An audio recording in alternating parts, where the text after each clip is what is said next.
ಎಚ್ಚೆತ್ತ ಸರ್ಕಾರ 12 ಗಂಟೆಯಲ್ಲೇ ಸಿಎಂ ಕಚೇರಿಯಿಂದ ಅಲರ್ಟ್. ರೇಣುಕಾಸ್ವಾಮಿ ಕೊಲೆ ಕೇಸ್ನಲ್ಲಿ ದರ್ಶನ್ ಬಂಧನ. ವಿಜಯಲಕ್ಷ್ಮಿ ಮನೆಯಲ್ಲಿ ದರ್ಶನ್ ಶೂ ಜಪ್ತಿ. ಶೂ ಬಗ್ಗೆ ವಿಜಯಲಕ್ಷ್ಮಿಗೆ ಪೊಲೀಸರಿಂದ ವಿಚಾರಣೆ.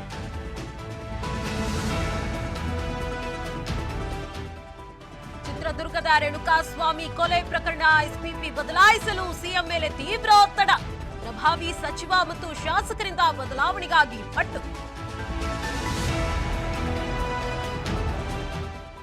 ರೇಣುಕಾಸ್ವಾಮಿ ಹತ್ಯೆ ಕೇಸ್ ಎಸ್ಪಿಪಿ ಬದಲಾವಣೆ ವಿಚಾರ. ನನ್ನ ಮೇಲೆ ಯಾವುದೇ ಸಚಿವರು ಒತ್ತಡ ಹಾಕಿಲ್ಲ, ಒತ್ತಡ ಅನ್ನೋದೆಲ್ಲ ಸುಳ್ಳು ಎಂದ ಸಿಎಂ.